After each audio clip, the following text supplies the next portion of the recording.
America ದಾಳಿಗೆ ಇರಾನ್ನ 30 ವಾರ್ಶಿಪ್ಗಳು ಉಡಿಸಾಗಿದ್ದಾವೆ. ಇದುವರೆಗೆ ಒಟ್ಟು 30 ಯುದ್ಧ ನೌಕೆಗಳಿಗೆ ಅಮೆರಿಕ ಹಾನಿಯನ್ನ ಮಾಡಿದೆ.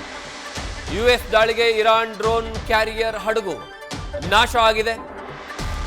World war II aircraft carrier ಸೈಜನ್ ಹಡಗಿಗೆ ಈಗ ದಾಳಿಯಾಗಿರುವಂಥದ್ದು. ಅಮೆರಿಕ ಇಸ್ರೇಲ್ ಮಾಡ್ತಾ ಇರುವಂತಹ ದಾಳಿಯ ಪರಿಣಾಮ ಇದೆಯಲ್ಲ, ಅತಿ ದೊಡ್ಡ ಮಟ್ಟದಲ್ಲಿ ಇದರ ಪರಿಣಾಮವನ್ನ ಇರಾನ್ ಎದುರಿಸ್ತಾನೇ ಇದೆ. ಒಟ್ಟು 30 ವಾರ್ಶಿಪ್ಗಳನ್ನು ಟಾರ್ಗೆಟ್ ಮಾಡಿ ಅಮೆರಿಕ ಇರಾನ್ನ ವಾರ್ಶಿಪ್ಗಳನ್ನು ಡೆಸ್ಟ್ರಾಯ್ ಮಾಡುವಂತಹ ಕೆಲಸವನ್ನ ಮಾಡಿದೆ. ನೀವು ಅದರಲ್ಲಿ ಒಂದು ಭಾರತದ ಜೊತೆಗೆ ಸಮರ ಅಭ್ಯಾಸಕ್ಕೆ, ಸ್ನೇಹ ಸಮರ ಅಭ್ಯಾಸಕ್ಕೆ ಬಂದಿರುವಂತಹ ಒಂದು ಇರಾನ್ನ ಹಡಗನ್ನ ಹೊಡೆದಾಕುವಂತಹ ಕೆಲಸವನ್ನ ಅಮೆರಿಕ ಮಾಡುತ್ತೆ. ಅದು ಭಾರತದಿಂದ ಕೇವಲ 300 ಕಿಲೋಮೀಟರ್ ದೂರದಲ್ಲಿರುವಂತಹ ಸಂದರ್ಭದಲ್ಲಿ ಶ್ರೀಲಂಕಾದ ಕರಾವಳಿ ತೀರ ಏನಿದೆ, ಆ ಶ್ರೀಲಂಕಾದ ಕರಾವಳಿ ತೀರದಲ್ಲಿ ಇರುವಂತಹ ಸಂದರ್ಭದಲ್ಲಿ ಆಗ ದಾಳಿ ಮಾಡಿರುವಂತಹ ಪರಿಣಾಮವಾಗಿ ಬರೋಬ್ಬರಿ 88 ಜನ ಸಾವಿಗೀಡಾದರೆ 112ರಿಂದ 120ಕ್ಕೂ ಹೆಚ್ಚು ಜನ ಗಂಭೀರವಾಗಿ ಗಾಯಗೊಳ್ಳುತ್ತಾರೆ. ಅದು ಕೇವಲ ಒಂದೇ ಒಂದು ಹಡಗಿನ ಸಾವು ನೋವಿನ ವಿವರ, ಯುದ್ಧ ನೌಕೆಯ ವಿವರ.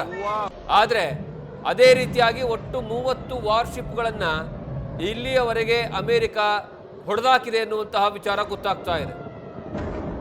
ಅಮೆರಿಕ ಈ ಇಸ್ರೇಲ್ನ ಕರಾವಳಿ ಭಾಗ ಏನಿದೆ, ಜೊತೆಗೆ ಇರಾನ್ನ ಕರಾವಳಿ ಭಾಗ ಏನಿದೆ, ಅದರ ಜೊತೆಗೆ ಇರಾನ್ನ ರಾಜಧಾನಿ ಆ ಒಂದು ನಗರ, ಅದರ ಜೊತೆಗೆ ಎಲ್ಲೆಲ್ಲಿ ಇರಾನ್ನ ಯುದ್ಧ ನೌಕೆಗಳಿದ್ದಾವೆ, ಎಲ್ಲಿ ಲಾಂಚ್ ಪ್ಯಾಡ್ಗಳಿದ್ದಾವೆ, ಎಲ್ಲಿ ಮಿಲಿಟರಿ ಕ್ಯಾಂಪ್ಗಳಿದ್ದಾವೆ, ಎಲ್ಲೆಲ್ಲಿ ಈ ಮಿಸೈಲ್ಸ್ಗಳನ್ನು ಶೇಖರಣೆ ಮಾಡಿರುವಂತಹ ಘಟಕಗಳಿದ್ದಾವೆ, ಅವುಗಳನ್ನೇ ಅತಿ ಹೆಚ್ಚಿನ ಪ್ರಮಾಣದಲ್ಲಿ ಟಾರ್ಗೆಟ್ ಅನ್ನು ಮಾಡ್ತಾ ಇದೆ.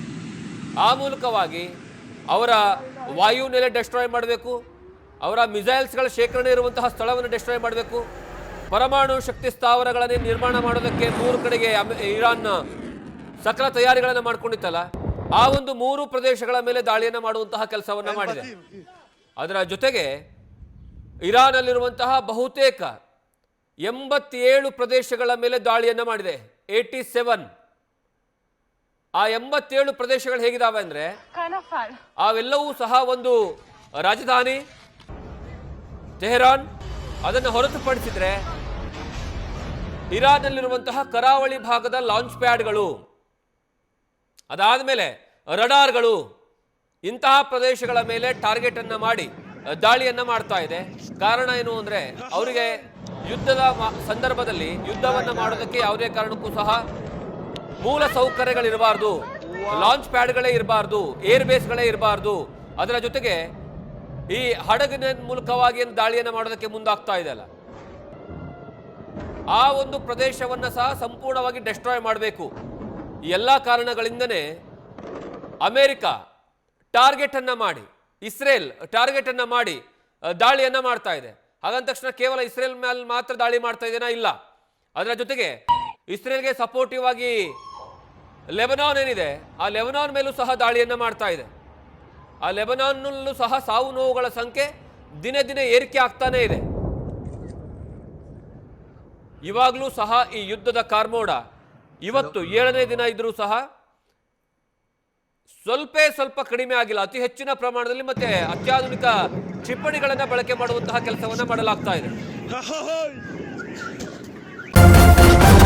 ನ್ಯೂಸ್ ಫಸ್ಟ್, ನಿರ್ಭೀತಿಯಿಂದ ನಿಮ್ಮ ಪರವಾಗಿ.